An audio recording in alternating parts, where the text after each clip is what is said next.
What's going on? This is your man Jamel Adams with Sales in Action, where we take all of our sales training and we put it into action. Listen, if this is your first time checking us out, do me a favor. Check out some of the videos on the channel. If you like what you see, hit that subscribe button, hit the like button, and go ahead and hit that notification bell. That way, whenever we drop a new video, you're the first one to receive it. But like I said, today we are going to be talking about something that if you've been in sales for any period of time, meaning at least one day, you've heard this before. Your price is too high. And listen, this objection right here stumbles so many people in sales. But today, I'm going to walk you through the process. I'm going to show you what you have to do to handle this so that next time you hear your price is too high, you know exactly what to say.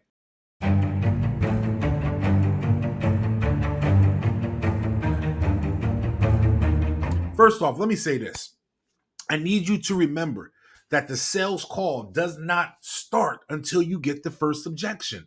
Everything prior to that objection is just a conversation. If you do your job, if you do a good enough job during the conversation, you're lucky enough to get to the point where you're able to roll your fee and get this objection, right? So learn to have a great conversation, ask for the sale, and then get to the point where you get this. This is where the sales call starts. Second off, do not get worried yet. Don't get concerned. Don't get scared by the client asking this type of question. You need to understand this is a buying sign. This is a buying question. That means that they're interested in your product or your service. What you need to be doing right now is getting excited. Get your game face on and preparing yourself to go into the next stage of the sales interview. This is literally when all of your sales training gets put into action. Most salespeople right now, this is what happens right now. They immediately drop price. And what happens when you drop price is unknowingly you remove any value that you had previously built up during your front end pitch. What do I mean by front end pitch? The conversation portion of the sales interview. All that value that you've created begins to crumble as soon as you drop price. You do not want to drop price right now. What you need to do is you need to acknowledge how the prospect feels. You need to acknowledge it. This lets them know that you're on their side, that they're not alone in the process. Mr. Customer, I completely understand how you feel right now. I've had a lot of other clients who have felt the same exact way. So on and so forth. You don't want them to feel alone. You're on their side. So you want to give them some assurance. Next, you want to ease into the next part of the conversation. This is where it gets interesting. If you've been in sales for any amount of time, this is where it actually starts to get fun. I completely understand how you feel. Let me ask you a question. Now I'm kind of transitioning into my rebuttal portion. Let me ask you a question. When you say the price is too high, what were you thinking when you started looking for this product or for this service? Let's pause. Stop for a minute. I want to know what's on their mind. See, what most salespeople is they start throwing out what they think the client is saying or how they think the client is feeling. No, true sales professionals, tier one assets, ask questions and then move off of what the client has given them, the information that the client has given them. So I'm asking them, when you started looking for the product or service, what were you thinking this product or service was going to cost? I want to wait patiently for their response. Don't interrupt them. Let them go through their process. Now, depending on what they say is going to determine where you go to next, right? Never just drop price. You immediately lose value and the prospect's trust. Let's say you originally pitched something around $5,000, right? And they come back and they say, well, I thought that it's going to be somewhere around $4,000.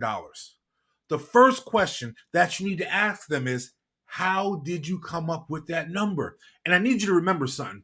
It's not what you say, it's how you say it. You don't want to come off argumentative. You don't want to come off rude. Remember, it's a conversation, so be conversational.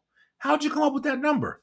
Now, try to determine, did they get that number from a competitor?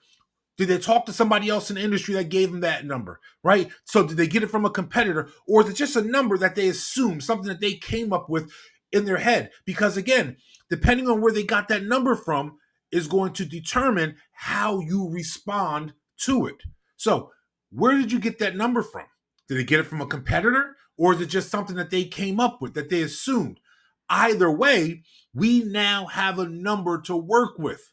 And let me tell you something, 90% of the time, their number is going to be higher than what yours would have been if you would have dropped price without asking that question. I've seen salespeople take a $10,000 price tag and cut 50% off just because they thought they needed to do that to close the deal. And the client was maybe thinking $1,000, $2,000. Ask, ask, ask. There's power in the ask. Do not assume that you know what's best for your client, for your prospect, for your up. Ask the question, and then based off of how they respond, that should determine where you go to next. Okay? Now, next you have to move into what I call the commitment phase. The commitment phase. This is what that looks like. So, Mr. Client, if I could get that product or service to you for that $4,000, is this something that you're ready to move forward with today? Always today. Why? Because today is a commitment word. If I can get him to commit to this today, then I have value, I have commitment. Now I'm strongly moving forward. So if he objects later on, as we get closer towards the end of the sales interview, I can always go back to this point of the conversation and say, well, earlier you said if I could do this, you would do this. Remember that. You need to make sure you get a yes response here. Remember, dropping price means they need to make a buying decision today. If I could, would you? It's that same sales 101 mentality that's been around forever. If I could, would you? If you get a yes response, this is what I want you to do. Trust me, you need to do this. Put the client on hold. Let them know, hey, let me run this up the ladder. This dropping the price from $5,000 to $4,000 is outside of my pay grade. Let me put you on hold real quick. Let me check with my manager or my supervisor. At the end of the day, let me go to work for you. What that does is that lets them know that you're going to work for them. You have their back. You're going to do whatever you have to do to help them get into this situation. You're making yourself look like a hero. It's very important that you do that. Now, never agree right away. It gives the impression that you could have dropped the price at any given time. And what that does is that begins to throw up flags for prospects that have a fear of failure, for prospects that have been conned or scammed before, when they sense that, wow, you were at 7,000, 5,000, and you could have dropped to 3,500 or $4,000 10 minutes ago. Why are we jumping through all these hoops? Immediately, it begins to throw up flags, and now you've turned a potential buyer into a thinker or somebody that just doesn't want to do any business with you anymore. Be careful, be careful, be careful. You have to remember the next part is one of the most important phases. When you get back on the call, never roll the price that they asked for. Always roll more. In this case, instead of 4,000, I'm going to roll 4,500. Why? Remember, this is a negotiation. And in a negotiation, both parties have to feel like they won. If you set up that pause when you put them on hold correctly, to the point that they think that you are going to fight for them, when you come back to that call and come back at 4,500, they're going to think that you're a hero. When you roll the price, you have to roll it with the solution the product or service will provide in dealing with what the problem was. And you ask for the sale again. So it's $4,500. Now, what this is going to do is this is going to allow you to XYZ, whether it's get the equipment that you need in order to work more effectively with the new members of the team that you have, or what this is going to allow you to do at 4,500 is just going to allow you to repair your credit so that you can go ahead and finally get that house that you've been wanting to finance for the last 2 years. This is going to put you on the road to recovery. So you want to remember, roll the fee, but also roll in what the solution is to the main problem was that you uncovered during the sales call. After this, the process is basically rinse and repeat, rebuttal, object, ask for the sale again. Your price is too high. It's very easy to overcome. Remember, you have to find out where they realistically need to be budget-wise, where they realistically need to be financially. Uncover that number. Don't drop price. Ask questions, ask questions. Then when you uncover that number, now it's time to go to work. Never come back where they asked you to come back to. Always roll a little bit higher. Remember, this is part of negotiating. Don't be afraid of this part of the sales call. This is the best part. Enjoy it. Listen, you can overcome your prices too high.